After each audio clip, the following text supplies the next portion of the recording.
Assalamualaikum warahmatullahi wabarakatuh.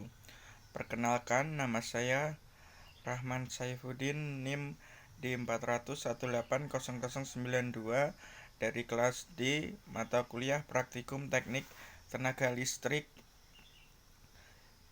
semester 4, Teknik Elektro, Universitas Muhammadiyah Surakarta.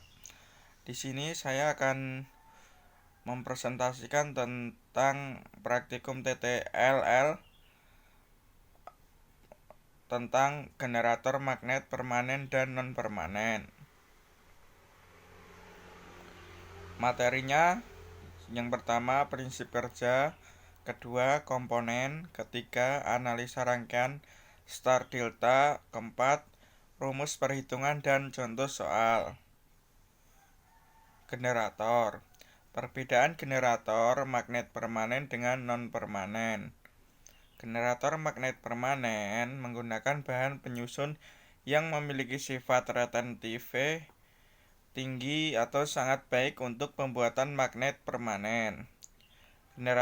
Yang kedua, generator magnet non-permanen menggunakan bahan ferromagnetik yang memiliki sifat retentive rendah atau soft magnetic.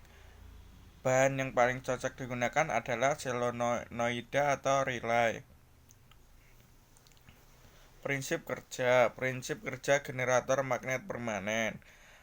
Prinsip kerja generator dinamo atau DC sama dengan generator AC, namun pada generator DC arah arus induksinya tidak berubah. Hal ini disebabkan cincin yang digunakan pada generator DC berupa cincin belah atau komutator.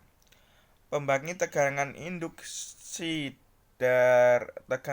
oleh generator diperoleh dua cara. Yang pertama, dengan menggunakan cincin seret menghasilkan tegangan induksi bolak-balik. Yang kedua, menggunakan komutator menghasilkan tegangan DC. Jadi, untuk magnet permanen putarannya itu stabil atau sinkron karena pemutarnya itu magnetnya itu sendiri, jadi putarannya magnetnya rata seperti itu. Kemudian generator AC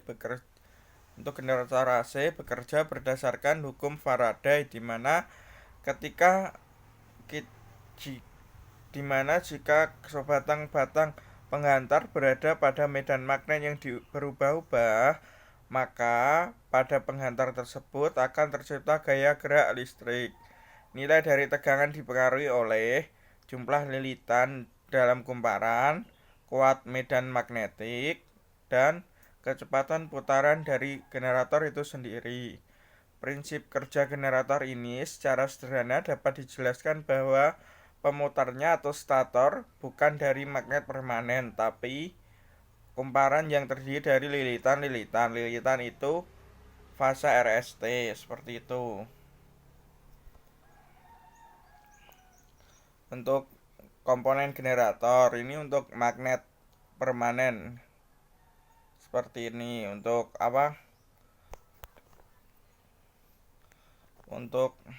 bagi-bagiannya seperti ini, ada komuniator, penguat eksitasi, papan terminal, jangkar, lubang angin, poros penggerak. Untuk penjelasannya, stator yaitu bagian mesin DC yang diam. Bagian stator terdiri dari rangka motor, belitan stator, sikat arang, bearing, dan terminal box. Untuk rotor yaitu bagian mesin DC yang berputar. Bagian rotor terdiri dari komutator, belitan rotor, kipas, dan poros rotor. Kemudian penjelasannya, piringan tutup. Piringan tutup pada ujung-ujung rumah terdiri dudukan bantalan-bantalan sebagai tempat berputarnya armatur. Kemudian yang kedua, pool kumparan medan atau sepatu kutub. Pool kumparan medan biasanya disebut sepatu kutub, dikonstruksi dari besi tuang bagian dalam bentuk cekung untuk menyesuaikan bentuk kontur bulat dari armatur dan mengurangi hambatan magnetik dari jarak udara. Yang ketiga, kumparan medan. Kumparan medan digulung dengan kawat yang berukuran kecil dengan tahanan relatif besar. Selanjutnya, armatur atau angker. Dinamo dikonstruksi dari pipa yang disusun berlapis-lapis yang disatukan dalam satu poros dan mempunyai alur-alur sebagai tempat kumparan. Yang kelima, komutator. Komutator terdiri dari segmen sempit dari tembaga dibentuk irisan memanjang searah poros dengan masing-masing diisolasi satu dengan yang lainnya dan dengan poros diisolasi oleh mika atau phenolic resin. 6. Kipas pendingin. Kipas pendingin terletak di bagian depan dan menyatu dengan poli penggerak mengalirkan udara pendingin ke dalam generator. Itu untuk penjelasan komponen generator magnet non permanen. Kemudian untuk magnet yang tadi permanen, yang ini non permanen. Untuk yang permanen gambarnya komponennya seperti ini. Untuk bagi-bagiannya ini ada stator, kemudian ada bearing di sebelah sini, kemudian ada housing di sebelah sini, rotornya sebelah sini, kemudian slip ringnya ada di sebelah sini. Untuk voltage regulatornya ada sebelah sini, untuk rectifiernya ada sebelah sini, untuk hardware-nya ada sebelah sini. Ini untuk pengertiannya udah ada di sini, udah semua. Terus untuk penjelasan stator sama halnya yang kayak tadi magnet permanen yang sebelumnya. Untuk bagi-bagiannya sama seperti penjelasan yang sebelumnya tadi, cuma bagi-bagiannya ke bagian komponennya agak berbeda, yaitu seperti ini. Untuk penjelasannya udah ada ini. Selanjutnya, analisa rangkaian delta star. Ada unit pengontrol, break unit,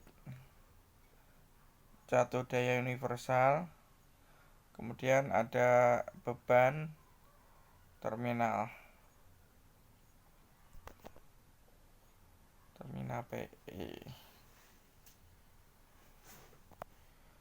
di mana rangkaian di atas dirangkai secara delta, kemudian dihubungkan ke beban untuk unit pengontrol dan break yang dirangkai pada gambar dengan fungsi di mana break unit sebagai sumber gerak yang dimana perputaran kecepatan break unit dapat diatur sebagai unit pengontrol. Kemudian catu daya menggunakan tegangan DC yaitu terminal positif dan negatif, kemudian terminal PE sebagai ground. Terminal positif dan negatif disuplai ke rotor dari generator. Seperti itu. Ini untuk analisa rangkaian delta starnya. Kemudian analisa rangkaian star delta. Yang ini tadi penjelasannya, ini analisanya ya.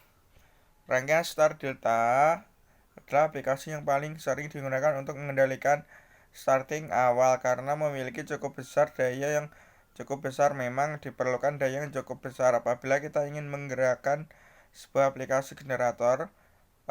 Rangkaian star ini juga dipakai untuk membuat semua menjadi stabil karena sudah dirubah menjadi rangkaian delta. Kemudian cara kerjanya rangkaian star delta adalah membuat star yang dilakukan pada saat awal tidak dikenakan tegangan secara penuh dengan cara menghubungkan dengan start. Kemudian saat telah bekerja serta arus menjadi turun, timer akan secara otomatis memindahkan rangkaian menjadi delta. Dengan begitu arus yang mengalir menjadi penuh. Rumus perhitungan. Di sini NR kecepatan putar motor, NS kecepatan putar standar pada nameplate, F-nya F frekuensi dengan satuan hertz, P kutub motor, S slip, P kecil kutub motor, S slip, P besar daya motor dengan satuan watts. Untuk kutub motor rumusnya P sama dengan 120 kali V kali F kali bagi NS. Untuk frekuensi P sama dengan NR kali P bagi 120. Untuk slipnya yaitu S buka kurung NS kurangi NR tutup kurung dibagi NS kali 100%. Kemudian untuk arus I sama dengan P dibagi V3 dikali VLL dikali cos theta. Ini ada sebuah contoh soal sedikit. Sebuah generator hubung delta 4 kutub mempunyai tegangan eksitasi sebesar 50 volt dengan percepatan rotornya sebesar 1200 rpm dengan daya 24 watts. Hitunglah A. Frekuensi pada generator hubung delta tersebut. B. VLL pada generator hubung delta tersebut. C. Kuat arus. Jawab. Untuk yang diketahui sudah di sini. Untuk yang ditanya ini, kemudian jawab yang A. V sama dengan NR kali P bagi 120. Untuk NR-nya yaitu kecepatan rotor 1200 dikali P. P itu adalah ini hubung delta 4 kutub 4, jadi dibagi 120, jadi F-nya 40 Hz, frekuensinya 40 Hz. Kemudian yang B VLL sama dengan VLN sama dengan tegangan eksitasi. Jadi tegangan eksitasi 50 volt. Jadi VLL-nya yaitu 50 volt. Kemudian untuk I arus yaitu P sama dengan akar 3 dikali VLL dikali cos theta. Untuk P besarnya yaitu dayanya 24 watts. Kemudian untuk VLL-nya tadi tegangan eksitasi yaitu 50 volt. Untuk cos theta-nya 0,97. Jadi totalnya jumlah I arusnya 0,28 ampere. Seperti itu. Kemudian ini untuk contoh soal yang lainnya, sebuah generator 3 fasa 12 kutub berputar pada kecepatan 500 rpm untuk mencati sebuah motor induksi 3 fasa 8 kutub. Jika slip motor beban penuh 3%, kalkulasi kecepatan motor beban penuh itu jawab diketahui PG 6 pasang 12 kutub, NG 500 rpm, PM 4 pasang atau 8 kutub. Ditanya NR kecepatan rotor jika rotor berputar slip 3%. Jawabannya S sama dengan NS kurangi NR, rumusnya bagi NS, itu rumusnya. Kemudian NE sama dengan F kali 60 bagi P sama dengan F kali 60 dibagi 6, P-nya 6 pasang sama dengan FG sama dengan FS sama dengan 50 Hz. Kemudian NS V sama dengan 6F sama dengan 60 dibagi P. Di sini P-nya yaitu 4, terus F-nya frekuensinya 50 sama dengan 750 rpm. Begini kecepatannya. Kemudian slip S untuk mencari NR-nya yaitu S sama dengan NS kurangi NR kurangi NS, yaitu slipnya 0,03 kurangi NS-nya tadi 750, kemudian kurangi NR dibagi NS 750, hasilnya NR yaitu 727,5 rpm. Seperti itu. Penggunaan generator dalam pembangkit listrik. Di sini ada PLM TMH, pembangkit listrik tenaga mikro. Ini menggunakan jenis generator 3 sinkro yang berasal dari magnet motor bekas yang memiliki 3 komponen, yaitu air, turbin, dan generator. Kemudian generator memiliki kapasitas yang besar, mudah diperbaiki, serta pengoperasiannya sederhana. Untuk Yang kedua yaitu PLTA, pembangkit listrik tenaga air. Di PLTA ini menggunakan bahan berupa air, turbin, generator, dan transformator, di mana sebagai sumber penggerak air sebagai sumber penggeraknya turbin. Kemudian turbin akan mereka memutar pada generator sehingga generator menghasilkan listrik yang kemudian akan disuplai ke transformator. Jikalau generator dapat menghasilkan listrik, maka motor induksi tersebut akan berputar seperti itu. Kemudian sekian presentasi dari saya, kurang lebihnya mohon maaf yang sebesar-besar. Kurang lebih katanya mohon maaf yang sebesar-besarnya.